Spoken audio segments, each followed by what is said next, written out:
जीवन योग, जीवन योग, जीवन योग, जीवन योग, जीवन योग, जीवन योग, जीवन योग, जीवन योग। धर्म अर्थ और काम मोक्ष का राजमार्ग है योग। धर्म अर्थ और काम मोक्ष का राजमार्ग है योग। चित्त की चंचलता यहाँ मिटे, मन को भीतर शांति मिले।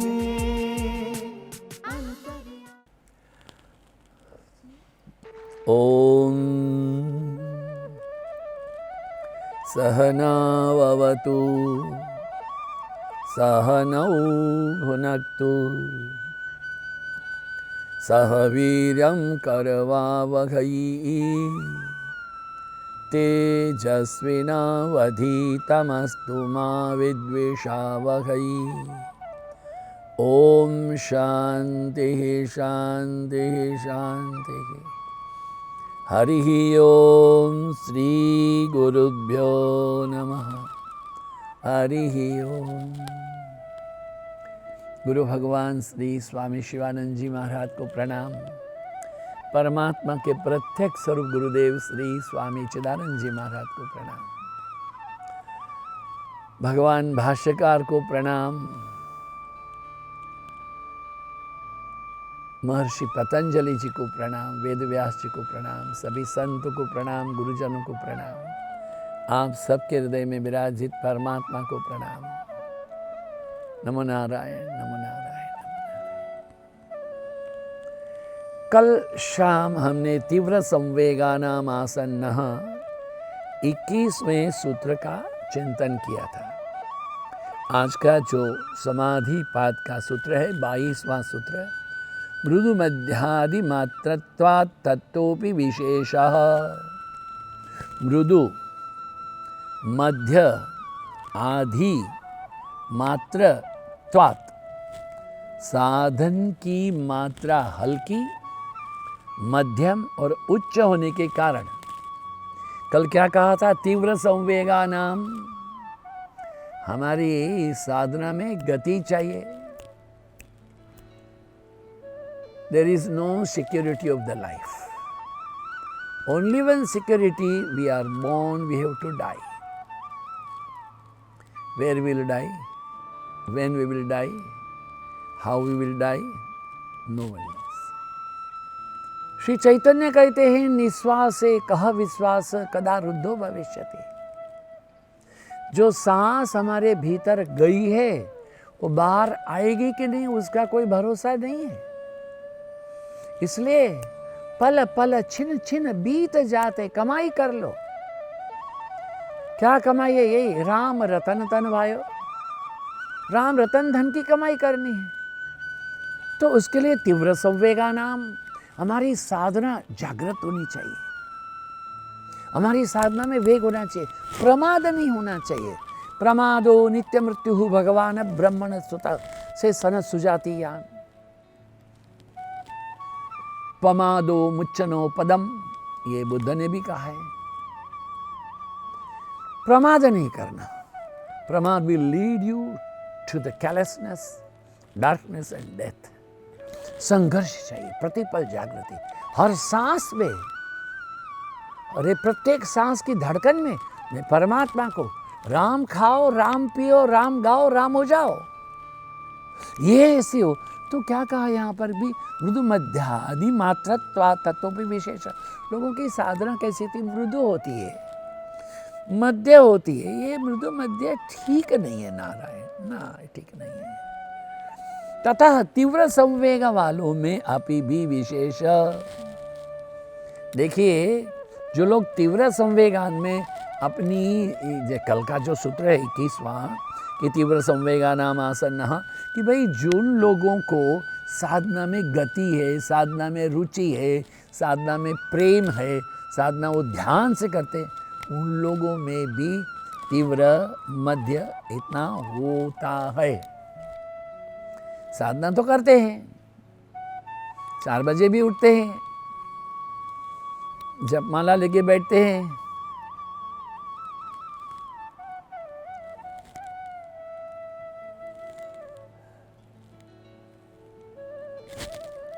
ये होता है।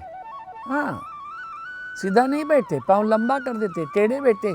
This are the things happening. ये लोग है कैसे हैं? मृदु हैं, जागृत नहीं है।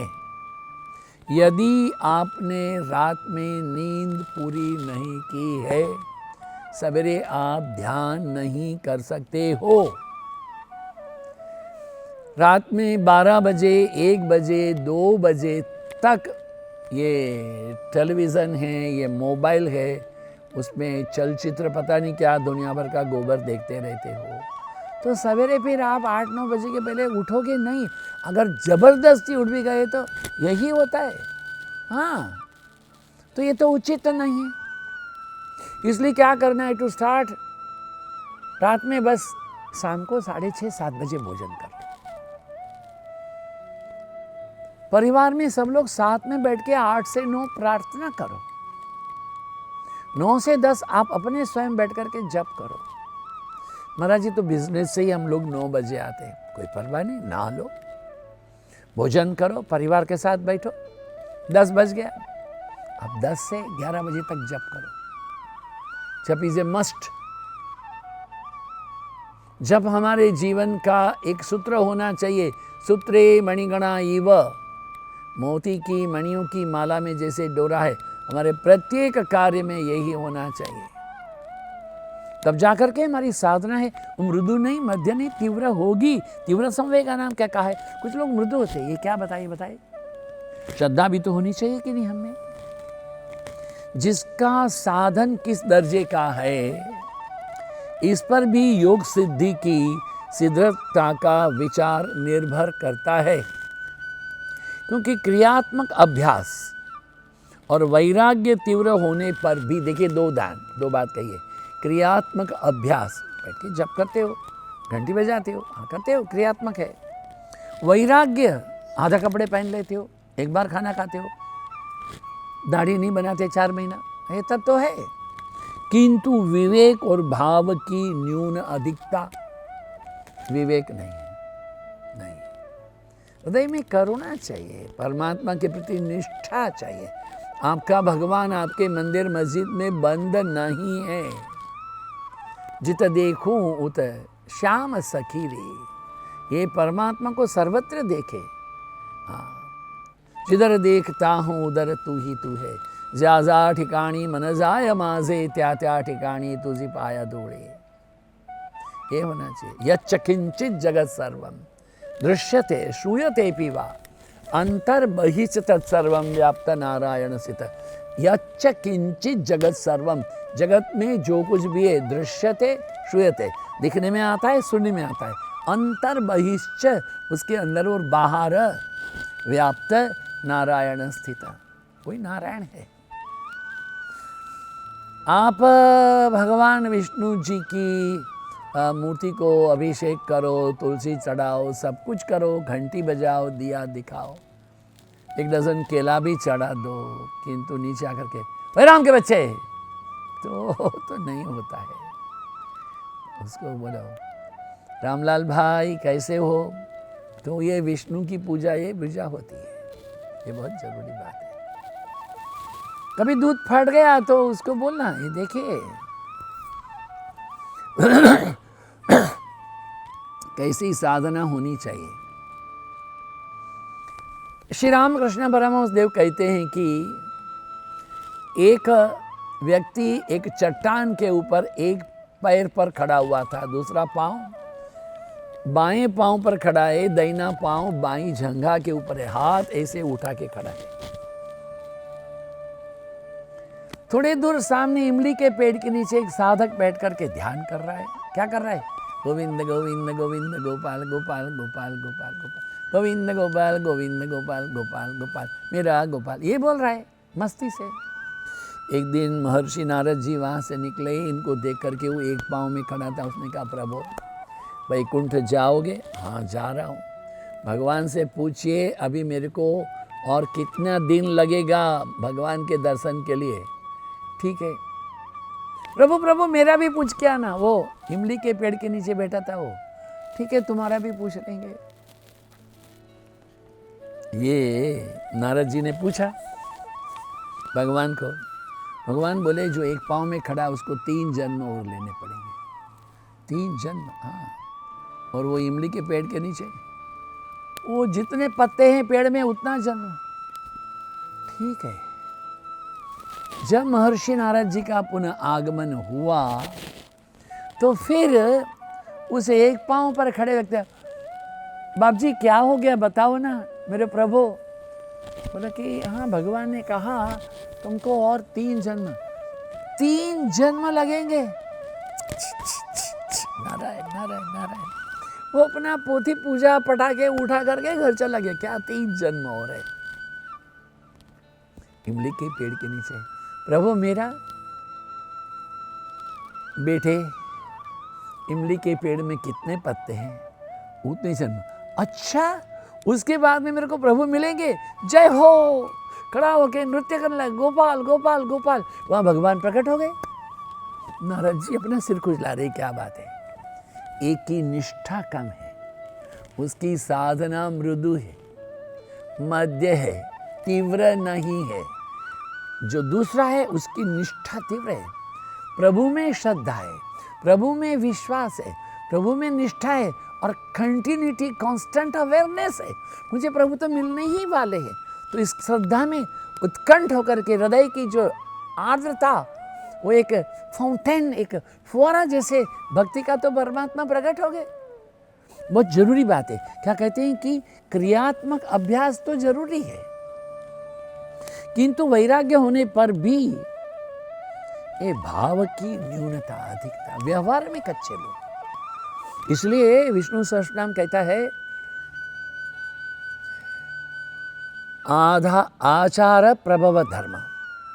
आपका जो आचरण है ना वही आपका श्रेष्ठ धर्म है। योर एटीट्यूड, किससे आप कैसा व्यवहार करते, कीड़ी से, मंकोड़े से, कॉकरोच से। अरे मैं क्या बताऊं, हमारे गुरुदेव श्री स्वामी चिदानंद जी महाराज को किसी एक भक्त ने कहा, वो बड़े लोअर मध्यम क्लास के वो स्थान के रहे, महाराज जी हमारे घर में चल। हाँ हाँ आएंगे, फला दिन बम्बई आ रहे हैं, उनको जहाँ जाना है वहाँ जाने के पहले आपके घर में आएंगे, स्नान तो करके आएंगे, चाय जल पानी पिएंगे, थोड़ा सत्संग करेंगे। 3-4 घंटे के बाद वो पति पत्नी मिल करके अपना घर में बहुत सारा ये फ्लिट डाल दिया कि कॉकरोच ना हो, चींटियाँ ना हो, ये ना हो, सफाई कर दिया, पर्दों को साफ कर दिया, ये सब पूरा सब ढंग से लगा दिया। एयरपोर्ट से जब महाराज जी को लेने के लिए गए, वहाँ से वापस आए, घर खोला तो वहाँ एक बहुत बड़ा कॉकरोच था, इतना बड़ा। उसको सैकड़ों चींटियाँ हैं, उसको धीरे धीरे, वेडिंग प्रोसेसन होता है ऐसा, ये फ्यूनरल प्रोसेसन, धीरे धीरे जा रहा है, बहुत धीरे। महाराज जी ऐसे बैठ गए, देखते रहे। मुझे कहा, अध्यात्म जी तुम दाढ़ी बनाते हो, ब्लेड है? हाँ।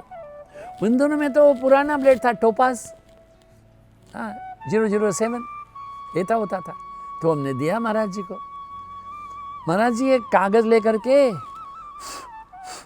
चींटी को उड़ाए, कॉकरोच के नीचे कागज रखा, कॉकरोच मरा हुआ है। इतनी शांति से बैठ करके कॉकरोच के बारीक बारीक टुकड़े किए और फिर उस कागज को धीरे से लेकर के दूर कोने में रख दिया।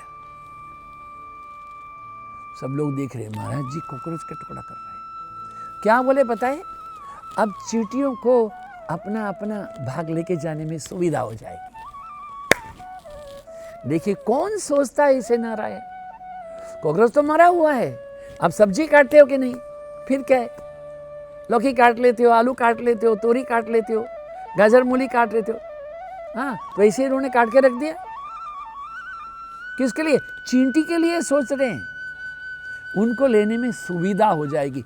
आपकी आत्म चेतना जितनी ब्रह्म में है, वो ब्रह्म यहाँ पर भी है। सर्वम ब्रह्ममयं रे रे, सर्वम ब्रह्ममयं, किम वचनीयम, किम अवचनीयम, किम रचनीयम, किम रचनीयम, सर्वत्र ब्रह्म का दर्शन। हाँ, देखिए जब हम रेलवे स्टेशन में चलते हैं, सीढ़ियाँ चढ़ के जाना है एक प्लेटफॉर्म से चौथा प्लेटफॉर्म पर, अपना सामान हम कुली से उठवा लेते हैं। क्या कभी आपने किसी वृद्ध महिला को, वृद्ध पुरुष को सिर के ऊपर गठरी रख करके, यहाँ एक बोझा रख करके, छोटे बच्चे का हाथ पकड़ करके चढ़ते हुए देखा है? हमारे गुरु महाराज हमको ये सिखाए, ऐसा नहीं करना।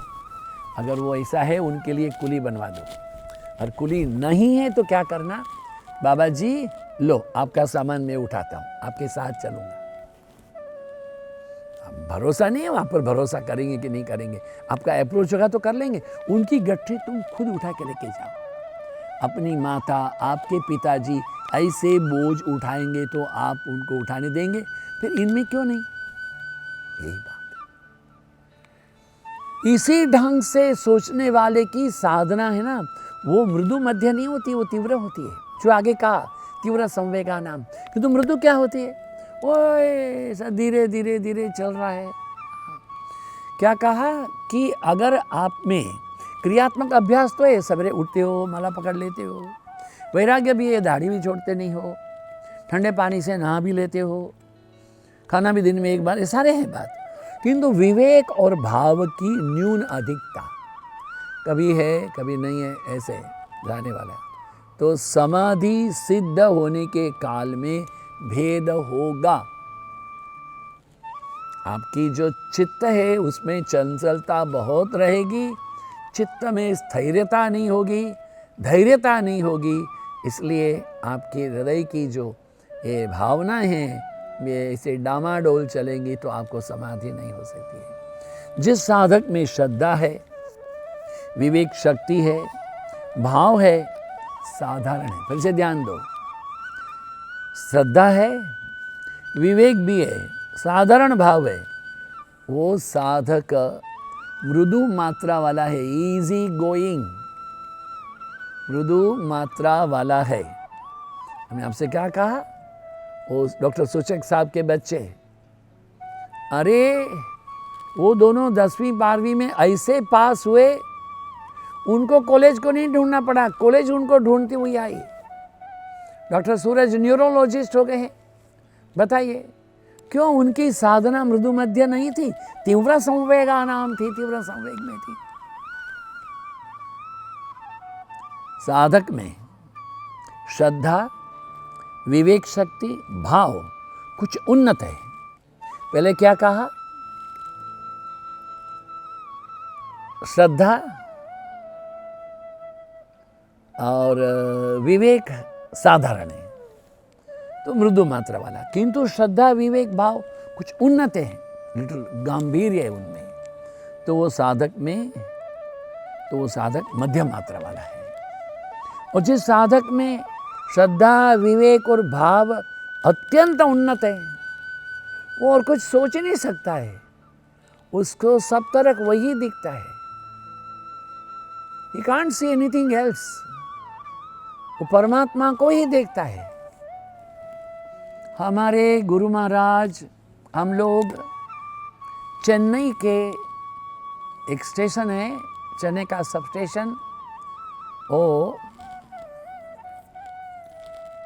वहाँ से ट्रेन जाती है तिरुनेलवेली, एगमोर है स्टेशन का नाम, एगमोर।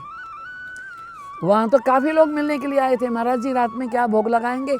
इतना बड़ा पपीता, कोई जानते हैं महाराज जी रात में थोड़ा पपीता आहार कर लेते, इतना बड़ा पपीता। तो वो पपीता है, वो किसी थैली में डाल के दिया था। वो महाराज जी को ऐसे देने के समय में वो थैली को यूँ पकड़ा था, यूँ। पपीता बड़ा है, तो प्लास्टिक की ट्रांसलेट ये उसके दोनों पकड़ा। स्वामी जी ऐसे किए, ऐसे करिए। लोग डर गए, क्या हो गया? अरे क्या हो गया? अरे इतना बड़ा पपीता ये थैले में, ऐसा छोटे बच्चे को कान से उठा सकते हो क्या? वो ट्रांसपेरेंट छोटी सी प्लास्टिक की जो थैली है, उसमें इतना बड़ा पपीता है, तो वो थैली में ये पपीता है, वो थैली इसका बोझ सहन नहीं कर सकती है। ऐसी भावना क्या आप में जागृत होती है?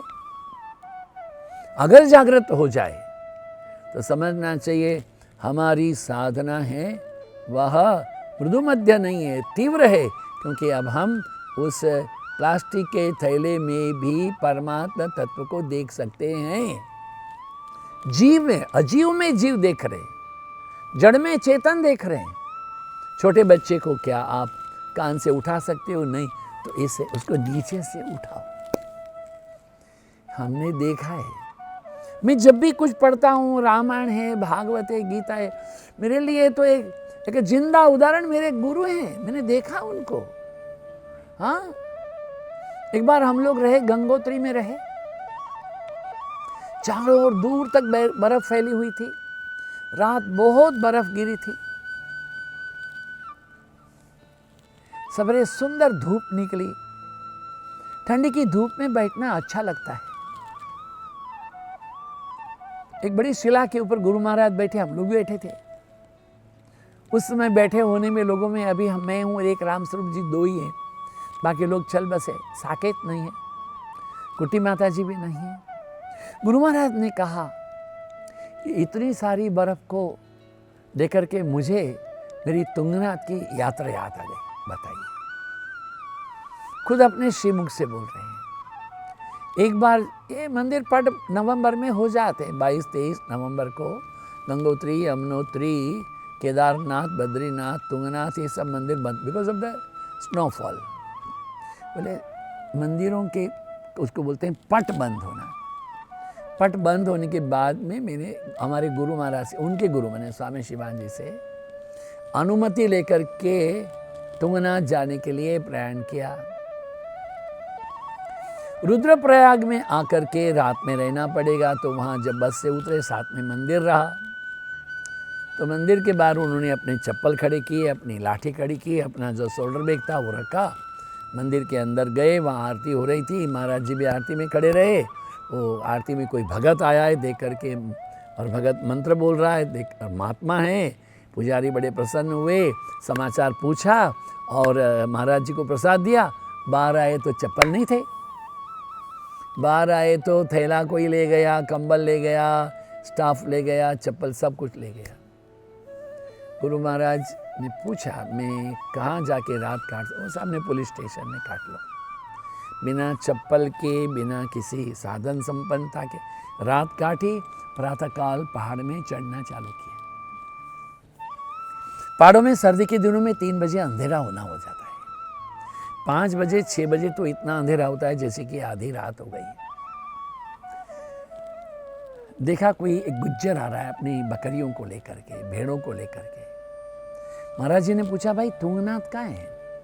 बोले बाबा जी आप जहाँ खड़े हो ना, वहाँ से सीधे रास्ते नहीं जाना, इधर जाना। उन्होंने थोड़ी घास काट करके पत्थर की लाइन बना दी, इस लाइन में चले जाना, तो 3 घंटे में पहुँच जाऊँगा। मैं रात कहाँ काटूँगा?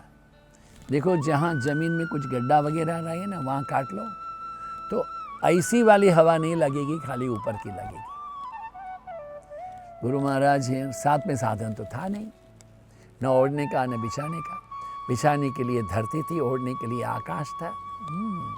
हमारे रंग अवधूत जी महाराज यही कहते हैं, एक दिन लाडू एक दिन बाटी, एक दिन फाकम फाकी, एक दिन हाथी, एक दिन घोड़ा, एक दिन हाटम हाटी, एक दिन कंबल, एक दिन अंबर, कभी दिगंबर, हे मन मस्त सदा। यही मन मस्त था उनका।